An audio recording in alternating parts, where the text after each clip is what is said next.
نحمدہ ونصلی علی رسولہ الکریم اما بعد فاعوذ باللہ من الشیطان الرجیم بسم اللہ الرحمن الرحیم وما خلقت الجن والانس الا لیعبدون۔ ابھی ہمارے شیخ کے بیٹے، ہمارے شیخ محترم محدث کبیر مولانا محمد رفیق العصری رحمہ اللہ کے بیٹے شیخ مولانا محمد اسامہ عتیق حفظہ اللہ نے بہترین انداز میں بعض نصیحت کیا ہے۔ جس طرح کہ ہمارے شیخ کو اللہ تبارک و تعالی نے ایک مخصوص انداز گفتگو کرنے کا عطا کیا تھا، تو انہوں نے بھی بہترین انداز میں بعض نصیحت کی ہے۔ تو اس سال طلباء اللہ تبارک و تعالی کی توفیق سے صحیح بخاری پڑھ کر مکمل کی ہے، تو انہوں نے درخواست کی ہے کہ چند نصیحتیں کر دیں۔ تو یہ بات آپ یاد رکھیں کہ آپ نے 8 سال مکمل کیے، تو اب آگے کیا کرنا ہے؟ تو اصل مقصد جو ہے نا وہ اللہ تبارک و تعالیٰ کی بندگی کے ذہن میں یہ بات رکھنی ہے کہ اللہ تبارک و تعالیٰ کی بندگی کرنی ہے، لیکن کس طرح؟ جس طرح کہ نبی کریم صلی اللہ علیہ وسلم نے اللہ کی بندگی کا طریقہ بتایا ہے، اس طرح اللہ تبارک و تعالیٰ کی کیا کرنی ہے؟ بندگی کرنی ہے۔ کیونکہ اللہ تبارک و تعالیٰ نے اسی مقصد کے لیے اپنے بندوں کو پیدا کیا ہے، وما خلقت الجن والانس الا لیعبدون، کہ انسان اور جنوں کو اللہ نے پیدا کیا ہے اپنی بندگی کے لیے۔ تو اصل مقصد اللہ تبارک و تعالیٰ کی بندگی ہے۔ تو اللہ تبارک و تعالیٰ کی بندگی کرتے ہوئے ذریعہ معاش کوئی کر لیتا ہے، کھانے پینے کا، اپنے مکان بنانے کا بندوبست کر لیتا ہے، تو یہ ممنوع نہیں۔ اللہ تبارک و تعالیٰ کی عبادت کو برقرار رکھتے ہوئے بندگی کرتے ہوئے، تو اس میں بھی کوئی حرج نہیں ہے کہ انسان کوئی ذریعہ معاش تلاش کرے اور ذریعہ معاش کے لیے کوشش کرے، تو یہ بھی ممنوع نہیں ہے۔ لیکن اصل مقصد اللہ تبارک و تعالیٰ کی بندگی کرنی ہے، یہ بات ذہن میں رکھنی ہے۔ اور بندگی بھی نبی کریم صلی اللہ علیہ وسلم کے بتائے ہوئے طریقے پر، اور زندگی بھی آپ علیہ السلام کی بتائی ہوئی ہدایت کے مطابق گزارنی ہے۔ تو یہ کیا ہے؟ میری نصیحت ہے۔ اور یہ سمجھیں کہ یہ دنیا یہ فانی اور عارضی ہے، اور اس کے بعد اللہ تبارک و تعالیٰ کے حضور جانا ہے۔ تو یہ بات بھی آپ کیا رکھیں؟ ذہن میں رکھیں، کیونکہ آپ نے صحیح بخاری پڑھی ہے، تو پہلی حدیث انما الاعمال بالنیات ہے، اور اس حدیث کے راوی حضرت عمر بن خطاب رضی اللہ عنہ ہیں، تو یہ مہاجر ہیں۔ اور اسی طرح اس حدیث آخری حدیث کے راوی حضرت ابو ہریرہ رضی اللہ عنہ، وہ بھی مہاجر ہیں۔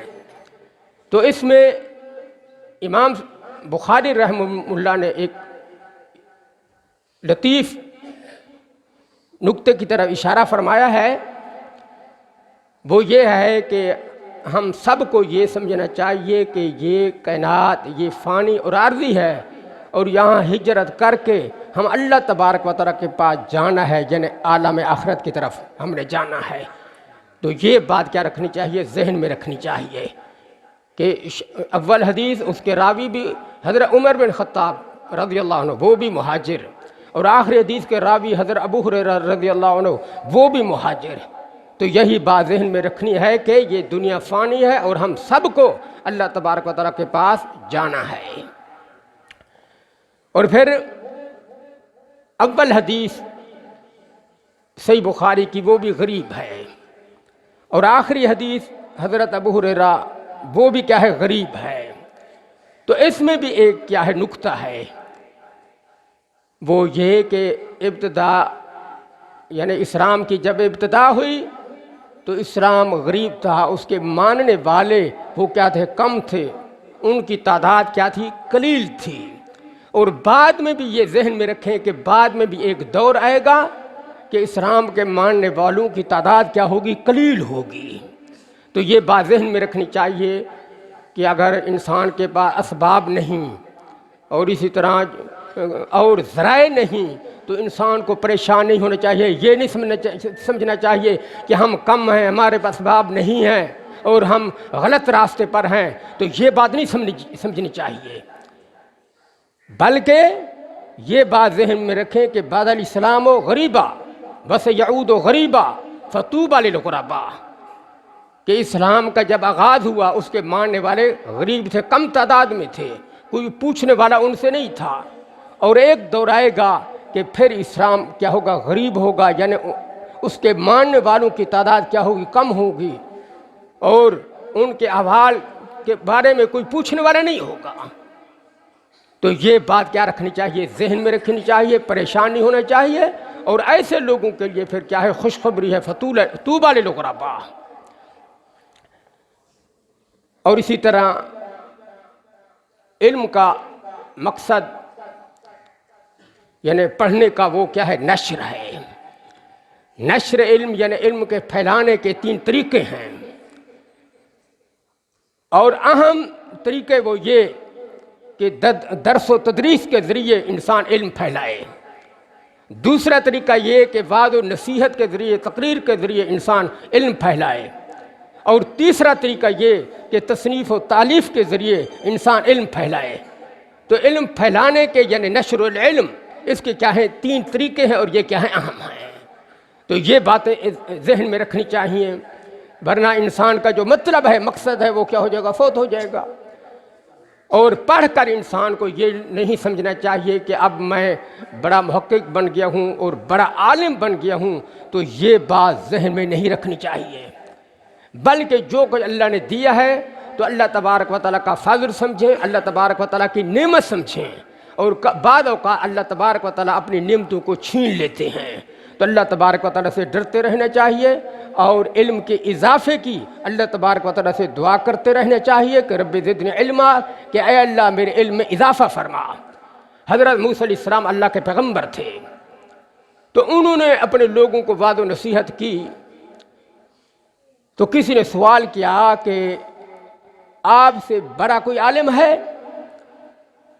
تو حضرت موسیٰ علیہ السلام نے سمجھا کہ میں اللہ کا پیغمبر ہوں، تو اپنے خیال کے مطابق کہہ دیا کہ مجھ سے کوئی بڑا عالم نہیں۔ اللہ تبارک و تعالیٰ کو یہ بات پسند نہ آئی۔ اللہ تبارک و تعالیٰ نے فرمایا کہ ہاں، میرا ایک بندہ ہے مجمع البحرین میں، تو وہ زیادہ علم رکھتا ہے۔ تو پھر حضرت موسیٰ علیہ السلام نے راستہ پوچھا کہ وہاں جانے کا راستہ کیسے ہے، کیسے میں پہنچ سکتا ہوں؟ تو اللہ تبارک و تعالیٰ نے راستہ بتایا، اور انہوں نے دور دراز کا سفر کر کے اس کے پاس پہنچے جس کو اللہ تبارک و تعالیٰ نے اپنی طرف سے کیا دیا تھا، علم دیا تھا۔ علم حاصل کرنے کے لیے دور دراز کا کیا کیا تھا، سفر کیا تھا۔ تو یہ بات بھی ذہن میں رکھنی چاہیے کہ جو کوئی انسان پڑھ لے، یہ نہ سمجھے کہ میں نے بہت کچھ پڑھ لیا، بلکہ آگے بھی محنت کرتا رہے۔ اسی طرح علم کا، اہل علم کا انسان ادب کرتا رہے، جو اپنے سے عمر میں بڑے ہیں ان کا انسان ادب اور احترام کرے، اور اپنے شیوخ کا ادب اور احترام کرے۔ شیوخ سے پڑھ جانے کے بعد بھی سوالات کرتا رہے، جہاں مشکل پیش آئے تو اپنے استاد سے پوچھے۔